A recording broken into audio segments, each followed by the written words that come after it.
Bien, como decimos de Fogón en Fogón, es el programa hecho en Argentina de Corazón Oriental, transmitiendo en este caso por Radiográfica FM 89.3 en la ciudad de Buenos Aires, en el barrio de Barracas y en la República Argentina, y también por supuesto en Radio Frecuencia 808 en Salinas, Calenores, Uruguay. ¿Sí? Desde el 7 de diciembre, fecha en que Pedro Castillo se presentó en televisión anunciando el cierre del Congreso por la labor obstruccionista de una mayoría identificada por intereses racistas, el sur del Perú se somete a la represión estatal con casi 50 muertos.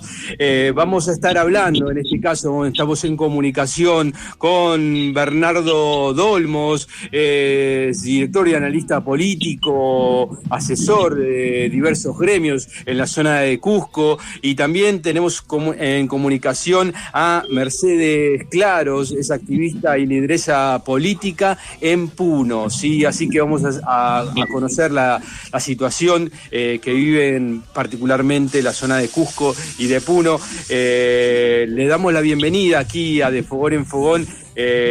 Arranco con Bernardo. ¿Qué tal, Bernardo? ¿Cómo va? Muy buenas tardes. Andrés Correa te saluda.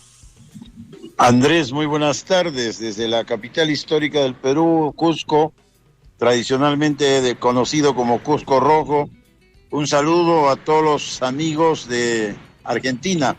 Somos hermanos, no solo por sangre, por tradición, por lucha, por la libertad que se ha conseguido, no solo en el Perú, en Chile y en América Latina, desde la emancipación de Túpac Amaru. Estamos siempre a vuestra disposición. Ahí está, aprovecho y saludo a Mercedes Claro, que está en Puno. ¿Qué tal, Mercedes? ¿Cómo va? Andrés Correa te saluda. Muy buenas tardes a todos los radioyentes. Bueno, un gusto, Andrés. Bueno, estamos aquí pues desde el epicentro, ¿no? Que fue el día, un lunes muy trágico que amaneció. Entonces estamos aquí dispuestos a compartir, ¿no? Lo sucedido. Ahí está.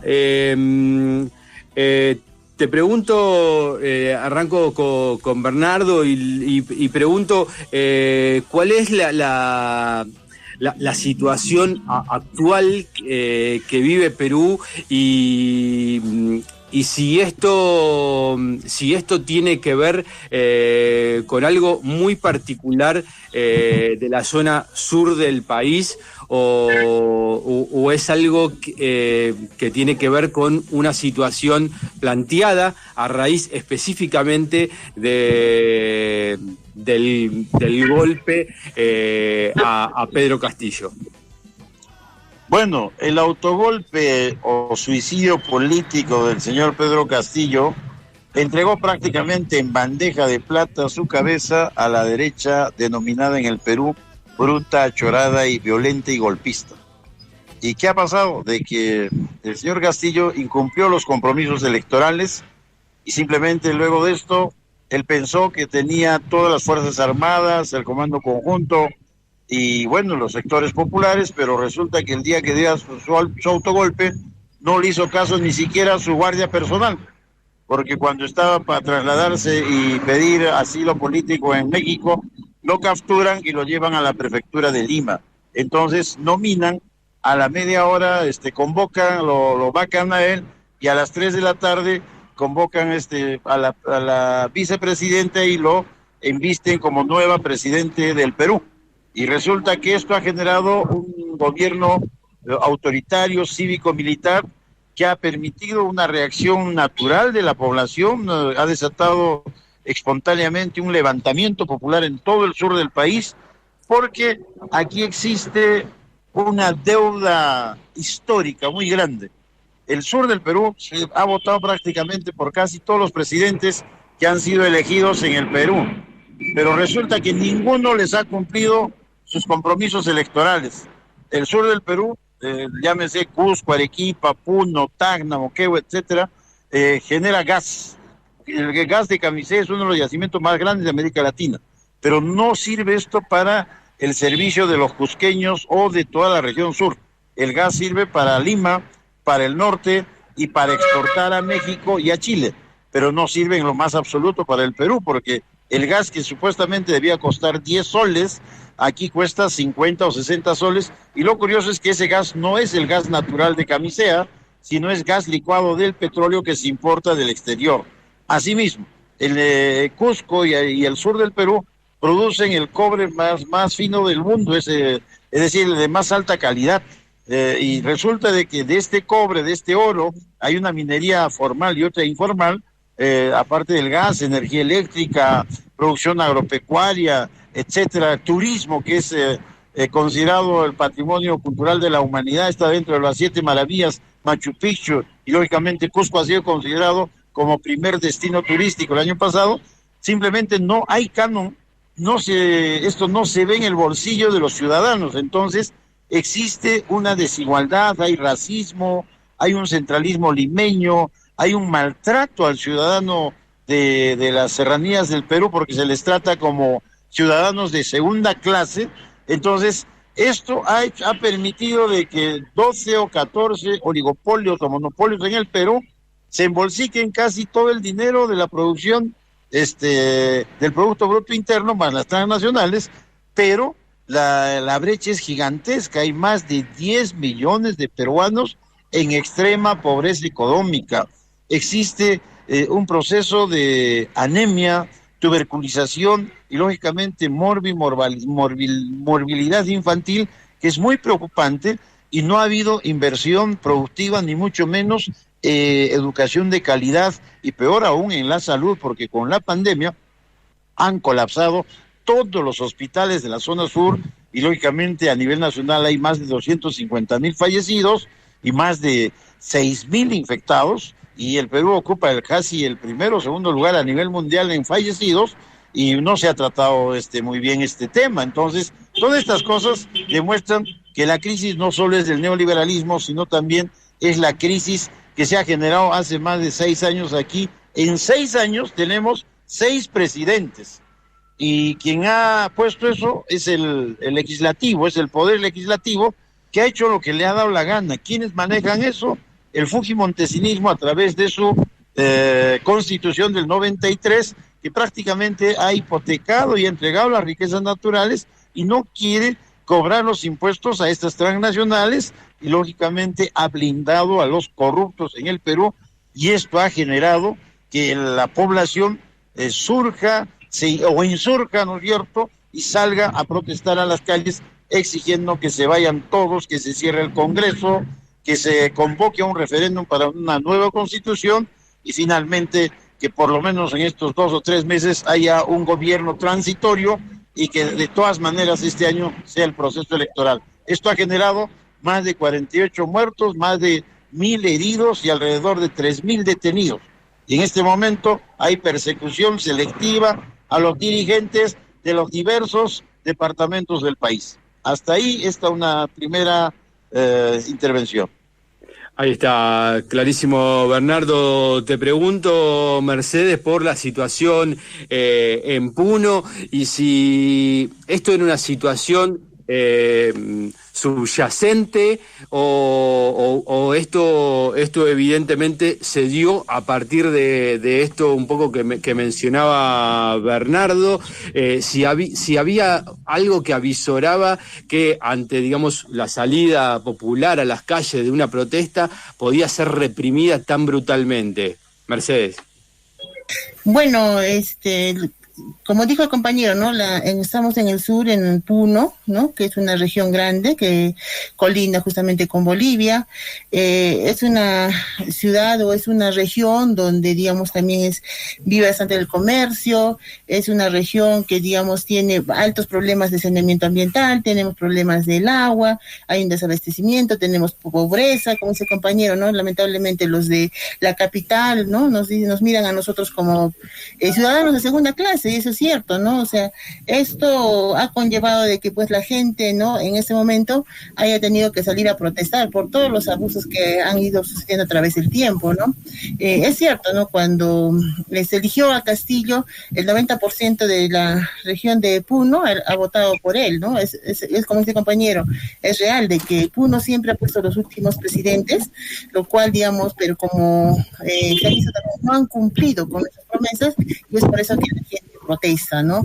Estamos saliendo nosotros a protestar en las calles porque hemos visto mucha desigualdad y estamos viendo en este momento que, por ejemplo, el gobierno, en vez, digamos, de Dina Boluarte en ese momento, ¿no? En vez, digamos, de querer tender puentes, ¿no?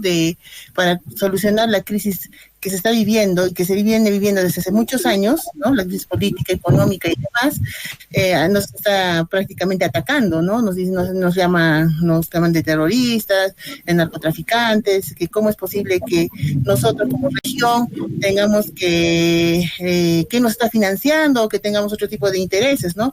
Lo único que el pueblo está pidiendo es que el presidente en este momento renuncie, que se vaya al Congreso, porque son abusivos, porque justamente todo esto ha conllevado a que tengamos este lunes pasado un día triste, ¿no? Que ha terminado en la muerte de 18 personas, ¿no? Y anterior a esto se ha visto, por ejemplo, los videos que ahora, gracias a Dios, existe Facebook, que la gente ya puede grabar con sus camaritas, con sus celulares, ver los abusos que han existido. Anterior a este lunes, por ejemplo, habían policías que han maltratado a madres de familia con sus niños, ha habido que han volteado los toritos, ¿no? Los toritos son unos medios de transporte pequeños, en los que cual es bastante común aquí en la región, y es por eso que se ha dado esa situación. Entonces, yo creo que el reclamo del pueblo es dable, ¿no? Ahí está, clarísimo, Mercedes, para entender un poco la situación que vive ahí Puno. Les pregunto por lo que se viene, ¿cuáles son las expectativas y cuáles ustedes creen que sería la salida conducente a, digamos, a establecer una suerte de paz social en la cual no se vean afectados los intereses del pueblo, por supuesto? Bernardo. Bueno, primero habría que hacerse una pregunta, ¿no? ¿Cuántos de las millonarias ganancias que han permitido crecer a los pueblos del interior del país? Nada. ¿Quiénes se han llevado todos estos miles de millones de dólares y si han pagado impuestos a las sobreganancias? Los engañan con el famoso canon. Es decir, de cada $100 regalan $1 para que se repartan los municipios, la región y las universidades, pero no pagan impuestos. Entonces, aquí hay un problema muy serio, ¿no? Entonces, en esas condiciones, no se encuentra que en 200 años de vida republicana no hemos tenido un proyecto de país. Las clases dominantes desde la época republicana, desde la presencia de San Martín, Simón Bolívar, y bueno, ha habido dictaduras civiles, militares, prácticamente son 13 constituciones políticas, y ninguna de ellas ha resuelto los problemas del país porque el pueblo no tiene su representación en el Congreso. Vivimos o tenemos un sistema de gobierno ejecutivo, legislativo, poder judicial, pero todos corrompidos por el poder mediático que no permiten el desarrollo, el crecimiento y el bienestar para todos los peruanos. Entonces, en estas condiciones, la derecha tiene una estrategia bien clara: destruir todo lo que signifique izquierda, todo lo que signifique movimiento popular, todo lo que signifique progresismo, patriotismo, etcétera, y ellos quieren seguir con este modelo neoliberal totalmente primario exportador, sin hacer manufactura en el país, porque da el caso de que muchos analistas, especialmente el Banco Mundial y del Fondo Monetario, dicen cómo el Perú todavía se mantiene en ese su crecimiento, porque es prácticamente de piloto automático. Hay un 70% de la población peruana que son pequeños y microempresarios. Estamos hablando más o menos de 3,5 millones de pequeños y microempresarios. La mitad de ellos son formales, la otra mitad son informales. que tienen entre 5, 10 o 15 trabajadores en el sector de servicios. Ellos dinamizan la economía del Perú. ¿Y qué pasa? Que las grandes empresas, especialmente la CONFIEF, que es el gremio de los multimillonarios, ellos quieren que ellos formalicen para que paguen los impuestos y los otros no paguen. Entonces, ¿cuál es la salida cuando tú dices? Es hacer un nuevo curso, un proyecto de país. Hay que refundar el Perú. Y para refundar el Perú se necesita no solo la presencia de las organizaciones vivas y más representativas del país, de las comunidades campesinas, nativas, aymaras, quechuas, etcétera, sino que también hay que plantearnos esta nueva constitución, porque aquí el aspecto medular es la economía. ¿Quién va a manejar y qué clase de economía se debe trabajar? Porque en la constitución actual se dice economía social de mercado, pero que en el fondo es puerta abierta para la libre oferta y la demanda, y se ha mercantilizado el Estado, igual que los partidos políticos, ¿no? Se han convertido en vientres de alquiler para que cualquiera compre su cupo, se vuelva candidato al Congreso o a presidencia regional o a ser alcalde, etcétera, y después saca provecho económico. Y bueno, ese es el gran cáncer de la corrupción. Prácticamente todas las regiones del país y los ministerios están con corrupción. Entonces, ¿cómo combatir esto? Simplemente hay que generar una nueva república, y eso significa tener una nueva constitución para hacer una nueva economía con crecimiento, con desarrollo, con bienestar y con regeneración moral que permita sancionar ejemplarmente a los corruptos, y eso significa pues crear un nuevo hombre, es decir, otro Perú, otro país. Si es posible, por supuesto que sí, y lo han demostrado estas movilizaciones de las 8 de 10 regiones del sur que quieren el cambio, porque históricamente están organizados en sus comunidades campesinas, tanto aymaras o quechuas, en sus comunidades nativas, y ellos ejercen un control de su propia vida cotidiana. Entonces, ¿por qué no hacerlo esto a nivel del Estado, a nivel del gobierno? Yo creo que sí es posible. Ahí está, te pregunto, Mercedes, entonces, un poco cómo siguen, si van a haber nuevas marchas, nuevas protestas ahí en la zona de Puno, y bueno, y un poco también lo que hablábamos con Bernardo ahí sobre cuáles son las posibles salidas con un acuerdo de paz social en Perú. Bueno, acá todavía en la región hay dos ciudades principales, la ciudad de Puno, ¿no? Es donde se une o viene la gente de todo lo que es el sur. Y en la zona norte estamos lo que somos en Juliaca, ¿no? Todo lo que viene a Zángaro, Huancané y demás, ¿no? Entonces, en este momento, en la ciudad de Juliaca todavía continúan con esta huelga, vivimos una tensa calma, se podría decir, ya que todavía, ¿no? En las partes principales, en las plazas, en las calles, se existen estos grupos todavía de personas que están haciendo, ¿no? Justamente la huelga. Además, creo que Juliaca en este momento, la región de Puno, estamos viviendo un luto, ¿no? Es lamentable lo que ha pasado. Para decirte, ¿no? El día martes, cuando fuimos a ver al hospital a nuestros hermanas de nuestra región de Juliaca, quienes habían sido afectados por esta balacera, era un escenario totalmente terrible, terrorífico, se podría decir. Había padres, madres, niños que lloraban, que no entendía qué es lo que había pasado. La noche anterior, pues, solamente para comentar, el día lunes entre las 7 y 8 de la noche, antes de que haya un cacerolazo que también se dio en ese momento como forma de protestar también, ¿no? Apoyando la huelga, parecía un campo minado. De verdad parecía una película donde tú salías a la ventana y escuchabas los disparos, escuchabas las bombas, no dejaban de pasar por los helicópteros, donde no se avisan todos los videos donde ellos han disparado a la población. Entonces, Yo creo que aquí nosotros como puneños siempre hemos sido gente rebelde, se puede decir, gente luchadora del pueblo, y que vamos a continuar en esta situación, ¿no? O sea, y agradecemos también a nosotros a otras regiones que se han unido a estas protestas, a estas marchas, viendo lo que está pasando en nuestro país, ¿no? Luchando porque, digamos, hay realmente un cambio. Es lamentable que nuestros presidentes nunca hayan cumplido con sus promesas. Estos presidentes solamente piensan en ellos, no piensan en el bien del país, no piensan en el bien común. Entonces, la región de Puno va a continuar con estas medidas de lucha. Es más, se está haciendo recolecciones donde se piensa viajar a la ciudad de Lima, llevando, ¿no?, nuestras preocupaciones, o qué es lo que queremos que, para que, primero, que se calme. También tendría que renunciar la presidenta. Lo que tiene que hacer es cerrarse el Congreso, cambiarse una nueva constitución. Es lo que está pidiendo una asamblea constituyente. Eso es lo que pide el pueblo, lo que siempre ha pedido, y yo creo que vamos a continuar con esta lucha hasta conseguirlo, ¿no?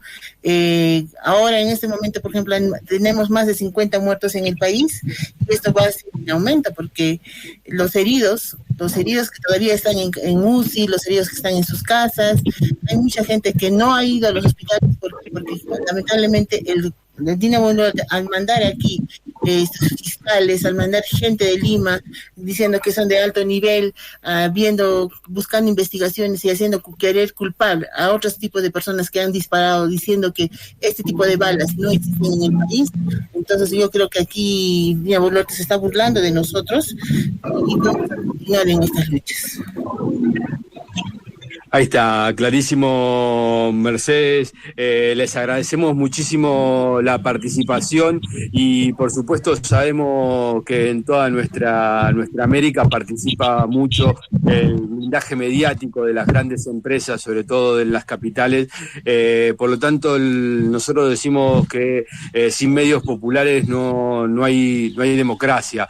Y, bueno, de alguna manera nos ponemos a disposición, aunque, bueno, con esta distancia, pero sí sirve para visibilizar en la región la situación que vive Perú. Bernardo Dolmo, Mercedes Claros, quedamos a disposición aquí desde De Fogón en Fogón, un medio que se emite por la República Argentina y que también llega a la República Oriental del Uruguay. Bueno, yo te agradezco bastante y agradecemos la solidaridad internacional y nacional, porque tener 50 muertos, tener más de 1.000 heridos y tener más de 3.000 detenidos no es cualquier cosa. Helicópteros en Puno, en Arequipa, en Cusco, prácticamente era una especie de guerra de baja intensidad, pero que al final era una matanza a peruanos contra peruanos, porque los soldados y policías son peruanos, son hijos del pueblo, pero ¿quiénes ordenan? Ordenan los que están en el poder, pues los que utilizan estos mecanismos del poder y tienen como títeres a los gobernantes de turno para mantener el modelo económico neoliberal, que es de exacción de la población y de los recursos naturales. Entonces, aquí el llamado se hace no solamente para que cese esta barbarie, esta masacre y esta militarización del país, que se levante el estado de emergencia inmediatamente y al mismo tiempo que se vayan todos y se convoque una asamblea constituyente. ¿Esto qué va a significar? La unidad más amplia de la población al margen del tinte político que tengan, sea progresista, de derecha, de centro, de izquierda, pero creo que hay un solo objetivo, el cambio de rumbo del país. Y eso va a significar una lucha por ese cambio que va a ser no solamente las estructuras del país, sino por reconstruir y por hacer una nueva patria distinta para todos los peruanos y peruanas, y evitemos conflictos como innecesarios como el que se han dado, porque esta deuda social que tiene el Estado con el sur del país y con gran parte del pueblo peruano es lógicamente porque Lima centralista concentra a un grupo minoritario de poder que maneja la economía del país y que tiene como aliados a las transnacionales, y lógicamente en eso tiene que ver mucho el Banco Mundial, el Fondo Monetario, que monitorean no solo a la economía de nuestra patria, sino al mismo tiempo orientan a los gobiernos de turno, porque les imponen al director del Banco Central, imponen la política económica a través del marco macroeconómico multianual. Cada 3 meses hacen las correcciones y al final el crecimiento, el poco crecimiento que tenga el Perú a través de esos peruanos que son ese 70% de pequeños y microempresarios, simplemente eso no permite un mayor desarrollo de toda la patria, teniendo tantas riquezas naturales. El Perú debía ser una potencia mundial comparado a otros países, no solo de América Latina, del mundo. Yo te agradezco bastante esta entrevista, esta vuestra solidaridad, nuestra solidaridad también con la compañera de Puno y de todos los departamentos de la región sur. Está en marcha la movilización hacia Lima, y este 19 hay un gran paro nacional, y ojalá que esto sea exitoso para así hacer entender de una vez por todas que se vaya Dina Boluarte del Congreso y haya elecciones nuevas y una nueva constitución para mi patria. Ahí está, muchas gracias Bernardo Dolmos, analista y político y asesor de diversos gremios en la zona de Cusco. Mercedes, el cierre es todo tuyo. Bueno, muchas gracias por esta entrevista, por dar a conocer lo que ha estado pasando en nuestra región de Puno, principalmente en la ciudad de Juliaca, donde ha sido todo este epicentro, esta masacre, esta matanza, ¿no? Solamente nosotros también nos solidarizamos con todas las personas de nuestra región. Lamentablemente tenemos amigos cercanos que han fallecido un médico, han fallecido jóvenes, estudiantes, activistas animalistas, jóvenes que simplemente fueron a buscar a su mamá porque